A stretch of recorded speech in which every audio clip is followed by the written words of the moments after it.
안녕하세요. 책 읽는 생각부자입니다. 힘겹고 끝나지 않을 것 같은 여름도 지나갑니다. 유독 길게 느껴지고 힘겹게 느껴졌던 여름이었던 것 같습니다. 여러분의 여름도 무사히 지나가고 계신가요? 외로움은 상수다. 오늘은 김민식의 외로움 수업의 한 구절로 시작해 봅니다. 수학에서의 상수가 어떤 상황에서도 변하지 않는 값을 의미하듯 외로움은 우리 인생에서 피할 수 없는 요소입니다. 목표가 있건 없건, 꿈을 꾸는 사람이든 그렇지 않은 사람이든, 어떤 환경에 있든 어떤 시절을 지나는 사람이든 누구에게나 외로움이라는 손님은 수시로 찾아옵니다. 이 외로움이라는 감정을 친구처럼 좋은 인연처럼 맞이한다면 우리 삶에 힘겹던 순간들이 조금은 견딜만해지지 않을까요? 자기 개발과 성공, 부, 행복이라는 거창한 단어들을 향해 전사처럼 달려왔던 저와 여러분에게 이제 잠시 쉬는 시간을 선물할 차례입니다. 힘겨운 여름을 이겨낸 여러분과 저를 위한 위로의 글 속으로 들어가 보겠습니다. 내 잘못이 아닌 상처는 이제 그곳에 두고 오렴. 어려서 아버지에게 맞은 이야기를 자주 합니다. 왜 아픈 이야기를 자주 할까? 나이 50이 넘었으면 그 시절 민식이를 보내주고 지금의 나로 살아도 되는데 불쑥불쑥 그때의 기억이 찾아옵니다. 엄한 아버지에게 공부를 못한다고 허구한 날 맞았지요. 성적표만 나오면 빗자루, 총채, 구두주걱 등 5만 가지 물건이 다 매로 변했어요. 하루는 성적표가 오기 전날 매가 될 만한 걸 다 숨겼는데 아버지는 전기 코드를 뽑으셨지요.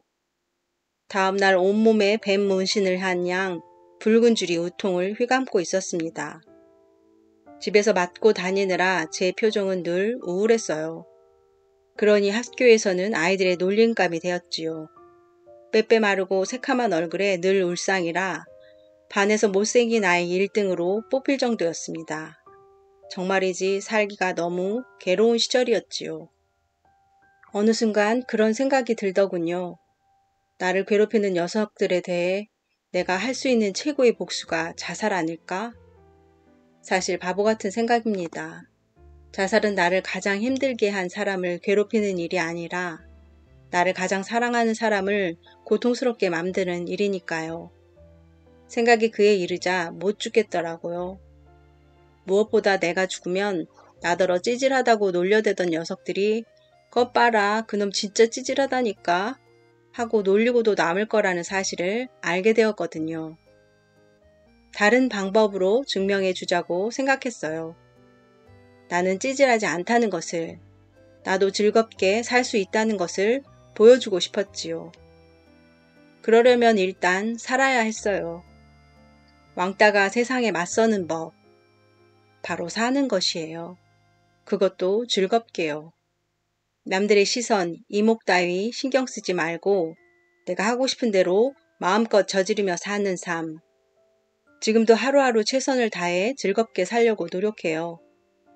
고교 시절 자살의 유혹을 이겨냈던 어느 날 이후 내 삶은 스스로에게 준 상이에요. 그러니 즐기지 않을 이유가 없죠. 폭력과 왕따로 힘들어하고 절망하는 이들이 얼마나 외롭고 힘든지 조금은 압니다. 그들을 향해 이겨내라는 둥 충고하고 조언하는 것은 별로 큰 도움이 되지 못해요. 하지만 그 시간을 지나고 보니 용기를 드리고 싶어요. 조금만 더 힘을 내주면 좋겠다고요. 물론 상처는 쉽게 잊히지 않을 겁니다. 살면서 계속 생각나지요. 모른 척 애써 묻어두지 않고 그때마다 "민식아 너 잘 있지? 지금 너는 꽤 잘 살고 있으니 괜찮아" 라고 그 시절에 남겨두고 온 나에게 말하곤 해요. 그렇지 않으면 살면서 또 다른 힘든 상황에 처하면 옛날의 그 상처들을 꺼내 나를 자책하게 되거든요. 세상은 때론 너무 잔인하기도 합니다. 하지만 그런 고통을 이겨낸 사람들이 삶의 고마움을 더 잘 알고 생을 즐깁니다. 시련을 이겨낸 만큼 더 강해진 거예요. 어쩌면 인생은 고통도 행복도 총량 제한제인가 봐요. 나 자신을 미워하지 않는 삶. 어쩌면 태어나서 처음부터 끝까지 나라는 존재를 온전히 받아들이며 살아가는 게 우리 삶의 목적인지도 몰라요. 내 삶에 꼭 던져야 할 5가지 질문. 행복하기 위해 우리는 무엇을 해야 할까요? 더 좋은 성적을 올려 더 좋은 학교에 갈 수도 있고, 더 좋은 직장에 들어가 더 많은 돈을 버는 것도 방법이겠죠. 하지만 끝없는 경쟁이 펼쳐지는 사회는 가만히 있으면 금세 뒤처지는 붉은 여왕의 나라입니다. 이상한 나라의 앨리스에 등장하는 붉은 여왕은 힘껏 달려야만 겨우 제자리를 지킬 수 있는 거울나라에 살고 있어요. 아무리 노력해도 격차가 좁혀지지 않는 상황을 말할 때 붉은 여왕 효과라고 하죠. 거울나라에서처럼 우리는 누구보다 나은 위치에 있으려면 끊임없이 내달려야 하죠.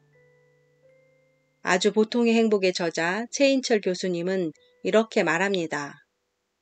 행복은 그저 일상의 삶을 잘 살아가는 것. 밥을 먹고, 일을 하고, 대화를 나누고, 매일매일 반복되는 일상의 사소함 속에서 더 깊이 온전히 들어가는 것이 행복이다. 이제 세상에 대해 위대한 저항을 시작해야 한다. 모두가 실시간에 집착할 때 한 박자 늦는 사람이 되기로 결심해야 한다. 습관적으로 스마트폰을 켜는 행위에 반기를 들어야 한다. 끊임없이 접속하느라 분주한 것 같지만 실은 게으른 것이요. 적극적으로 세상을 탐색하는 것 같지만 실은 단 한 발짝도 세상을 향해 나아가지 않는 나태다. 굳이 알 필요가 없는 것들에 대한 무관심이야말로 세상에 대한 가장 적극적인 관심이다. 행복 천재들의 또 하나의 비밀 병기다. 여론조사기관 갤럽은 각국 사람들의 행복을 측정하면서 다음과 같은 질문들을 던졌습니다. 어제 하루 당신은 다른 사람들로부터 존중받았습니까? 어제 하루 당신은 새로운 것을 배웠습니까? 어제 하루 당신은 당신이 가장 잘하는 것을 했습니까? 어제 하루 당신은 믿을 만한 사람이 있었습니까? 어제 하루 당신은 당신의 시간을 어떻게 쓸지를 스스로 선택할 수 있었습니까? 이 질문들을 던진 이유는 여기에 대한 답이 우리의 행복과 긴밀한 관계를 맺고 있기 때문이죠. 우리는 타인으로부터 무시당하지 않고 존중받을 때, 무언가를 배워서 성장했다는 느낌이 충만할 때, 열등감에 시달리지 않고 일을 잘 해낼 때, 그리고 자기 주도적으로 살고 있을 때 행복을 경험합니다. 행복은 존중, 성장, 유능, 지지, 자유와 같은 내면의 욕구에 의해 결정되는 것이죠. 매우 충격적이게도 우리나라는 89개국 중 83위를 차지했습니다. 우리 사회가 주로 던지는 질문들은 경제적 부와 사회적 지위에 관한 것들입니다. 돈을 잘 버는지는 묻지만 자율적으로 살고 있는지는 묻지 않지요.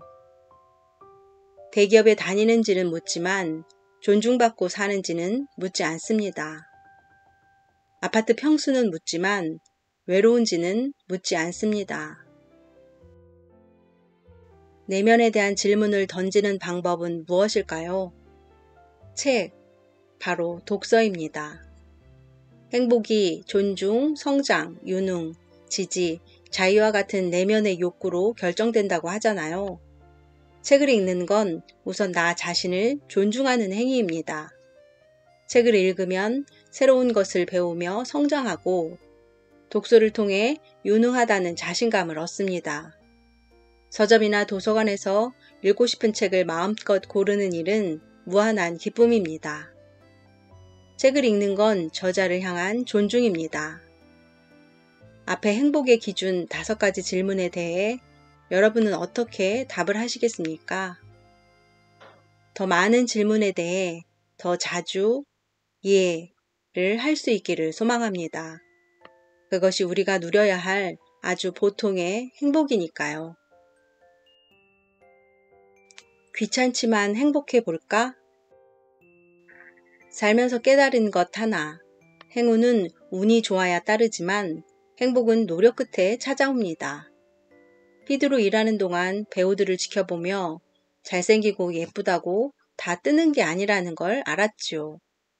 배우는 남이 써준 대사를 토시 하나 틀리지 않고 암기해서 카메라 앞에서 진짜 내 얘기처럼 말하는 사람이에요. 우연히 찾아온 행운을 배우의 행복으로 바꾸려면 피나는 노력이 필요합니다. 인생을 살다 보면 일이 잘 풀리지 않아 자기 비하와 연민에 빠져듭니다. 어느 순간 나도 모르게 불행을 즐기고 있지요. 그래, 어차피 노력을 해도 안 풀리는 인생이라면 차라리 대충 살지 뭐. 살면서 망한 적이 많아서 저도 그런 유혹을 자주 받습니다. 그렇다고 포기해서는 안 되죠. 자기 비하나 자기 연민에 빠져 소중한 날들을 허투루 보내지 맙시다. 내 인생 내가 아니면 누가 챙겨주지 않아요. 행복하기 위해서는 노력이 필요합니다. 오늘도 주먹 불끈 쥐어보며 말해보아요. 귀찮지만 행복해 볼까? 네, 노력해 볼게요. 외로움을 연습해요. 태어나서 최초로 느낀 외로움, 그 느낌을 기억하시나요? 외로움은 홀로 남겨진 상황에서 오는 감정일 텐데요. 이때 두렵다, 무섭다, 끔찍하다는 느낌을 말하는 이들도 있지만 어떤 이들은 편안하다, 따뜻하다, 부드럽다고 느낀다고 해요.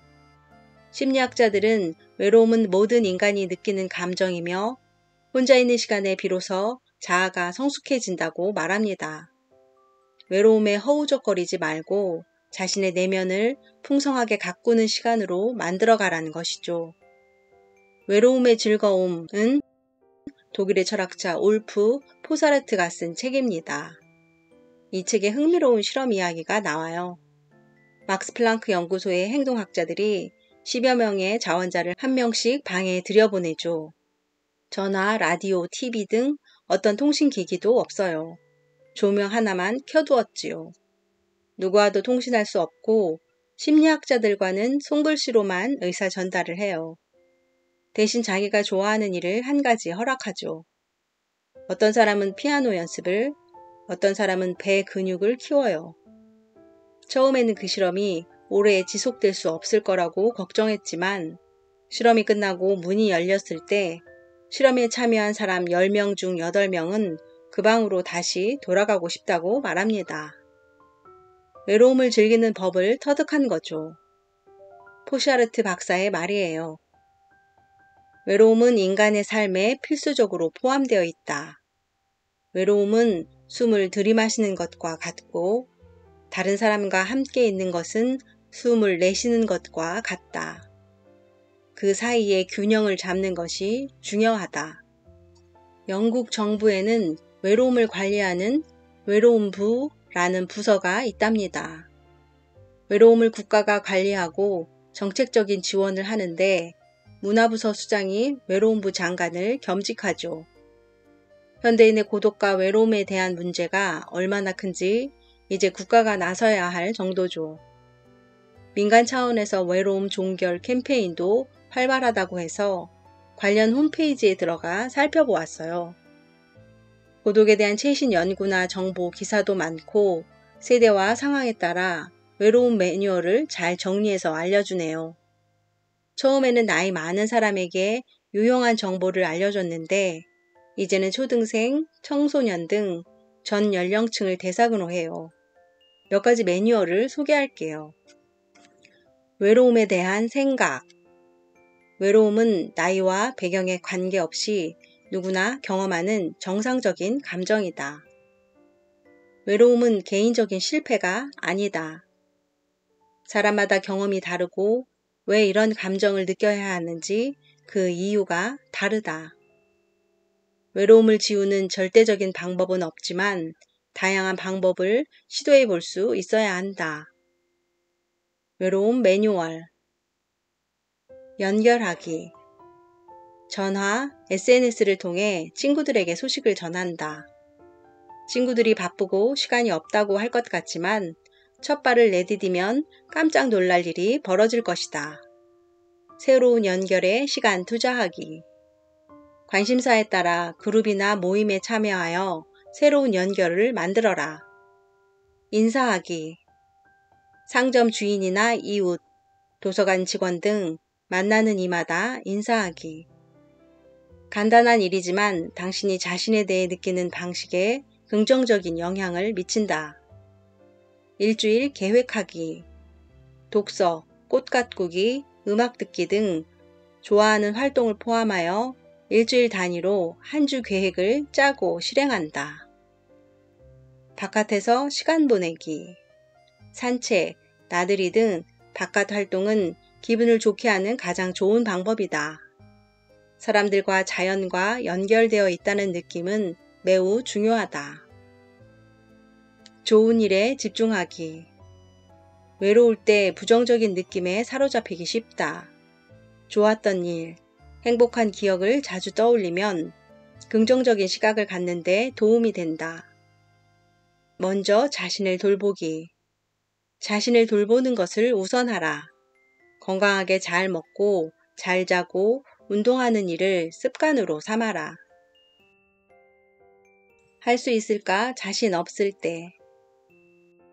나와 가장 가까운 곳에 나가 있습니다. 빛의 화가 모네는 젊어서 파리를 중심으로 활동을 했는데요. 59세가 되어 노르망디 지방 지베르니에 있는 자기 집 연못의 수렵만 그리기 시작합니다. 86세에 죽을 때까지 200여 점의 수련 연작을 남겼어요. 누군가의 전성기는 나이 60에 시작되기도 하는 겁니다. 이제 60이 넘어 젊은 날의 열정과 체력이 없으니 그림은 포기해야겠다. 모네가 그렇게 생각했다면 우리가 아는 수련 연작은 나오지 않았겠지요. 청춘의 시기에 행복을 찾아 헤매었다면 장년은 자신이 있는 곳에서 삶의 즐거움을 찾아야 합니다. 가장 가까운 곳에는 무엇이 있을까요? 나 자신이 있습니다. 왜 살아야 하는지 아는 사람은 그 어떤 상황도 견뎌낼 수 있습니다.